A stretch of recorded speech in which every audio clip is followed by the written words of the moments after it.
Hello தம்பி தங்கச்சி, இந்த நாளில் உங்களை இந்த வீடியோ மூலயமா சந்திக்கிறது எனக்கு ரொம்ப சந்தோஷமாக இருக்குது. ஒவ்வொரு நாளும் இயேசுவின் பிறப்பு குறித்து அநேக தகவலை நீங்கள் என்ன பண்ணிட்டுருக்கீங்க, நீங்கள் பார்த்துட்டே இருக்கீங்க. ஆனால் இன்னைக்கு முக்கியமான ஒரு தகவலை இன்றைக்கி நான் உங்களுக்கு சொல்ல போகிறேன். என்ன தெரியுமா? தாவீது ராஜா குறித்து இன்றைக்கி நான் உங்களுக்கு சொல்ல போகிறேன். பைபிள் ஒரு வசனம் சொல்லுது, லூக்கா 2:11, இன்று கர்த்தராகிய கிறிஸ்து இரட்சகர் உங்களுக்கு தாவீதின் ஊரிலே பிறந்திருக்கிறார் அப்படின்னு சொல்லியிருக்கு. ஆனால் இதில் தாவீதின் ஊரிலேன்னு போட்டிருக்காங்க. இந்த தாவீது ராஜான்னு சொன்னால அவர் ஊர் எந்த ஊர் சொன்னால் பெத்லகேம். அது பார்த்தியா, இந்த உலகத்துடைய மைய பகுதி. அங்கே தான் இயேசு கிறிஸ்து என்ன பண்ணாங்க, பிறந்திருக்கிறாங்க. இந்த தாவீது ராஜா இந்த பெத்லகேமில் பிறந்தாங்க. ஆனால் அவங்க எந்த நாட்டுக்கு அரசனாக இருந்தாங்கன்னா இந்த இஸ்ரேல் நாட்டுக்கு ராஜாவாக இருந்தாங்க. ராஜாவாக இருந்தது இல்லாமல் அவங்க சிறு வயதிலேயே அவங்க ஆடுலாம் ஓட்டிகிட்டு போகும்போது அவங்களுக்கு நிறைய பிரச்சனை வந்துச்சு. ஆடுலாம் ஓட்டிகிட்டு போகும்போது அங்கே சிங்கம் வந்துச்சு, கரடி வந்துச்சு.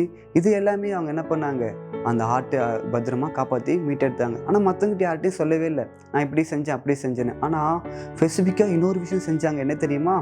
அந்த கோலியாத்தை அவங்க முறியடிச்சாங்க. பார்த்தியா, அவங்க இதெல்லாம் செஞ்சது யாருக்கு பிரியமாக நடந்துட்டாங்கன்னா தேவனுடைய இருதயத்துக்கு அவங்க ஏற்ற ஒன்றமா பிரியமாக என்ன பண்ணாங்க, அவங்க வாழ்ந்து வந்தாங்க. தேவனுக்கு கீழ்ப்படிஞ்சிருந்தாங்க.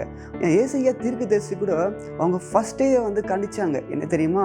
ஈசாய் என்னும் அடி மரத்திலிருந்து ஒரு துளிர் ஒன்று உருவாயிற்றுன்னு. பார்த்தியா, அவங்க ஈசாயுடைய வம்சத்துலேருந்து யார் வரப்போகிறாங்க, ஏசுசாமி பிறக்க போகிறாங்க அப்படின்னு அவங்க முன்பவே தீர்க்கதரிசினால் உரைக்கப்பட்டது. பார்த்தியா, தாவீது ராஜா வம்சத்துலேருந்து ஏசுசாமி வரப்போகிறாங்க. பார்த்தியா, யூதருக்கு ராஜா அப்படின்னு ஏசு கிறிஸ்து அப்படின்னு என்ன பண்ணாங்க, சொன்னாங்க. பார்த்தியா தம்பி தங்கச்சி, தாவீது ராஜா அவங்க எவ்வளோ கொடுத்து வச்சாங்க. அவங்களாம் பார்த்தியா, அவங்க வம்சத்தில் யார்ந்து பிறந்தாங்க, ஏசு கிறிஸ்து பிறந்தாங்க. இன்றைக்கி கூட உன்னுடைய வாழ்க்கையிலும் என்னுடைய வாழ்க்கையிலும் ஏசு கிறிஸ்து பிறக்கணும்னு நீங்கள் ஆசைப்பட்டீங்கன்னா நீங்கள் என்ன செய்யணும், உங்களை தவிர நீங்கள் ஏசப்பா கிட்ட அறிக்கையிட்டீங்கன்னா அவங்க உங்களை மன்னித்து அவங்க வாழ்க்கையில் அவங்க என்ன பண்ணுவாங்க, இந்த கிறிஸ்மஸ் நாளில் உங்கள் உள்ளத்தில் அவங்க என்ன பண்ணுவாங்க, பிறப்பாங்க. ஹாய் தம்பி தங்கச்சி, இன்னைக்கு கூட அண்ணா சொன்ன குட் நியூஸை சூப்பராக லிசன் பண்ணீங்கள. சரி, இன்னைக்கு வீடியோவில் ஒரு திங் ஷோ ஆச்சு. அது என்னன்னு அக்காவுக்கு தெரியும். சரி, அது என்னன்னு உங்களுக்கு கூட தெரியும்னு அக்கா நம்புகிறேன். உங்களோட ஆன்சரை மறக்காமல் கீழே தெரிகிற இந்த வாட்ஸ்அப் நம்பருக்கு அனுப்பிடுங்க. உங்கள் ஃப்ரெண்ட்ஸ்க்கும் ஷேர் பண்ண மறந்துடாதீங்க.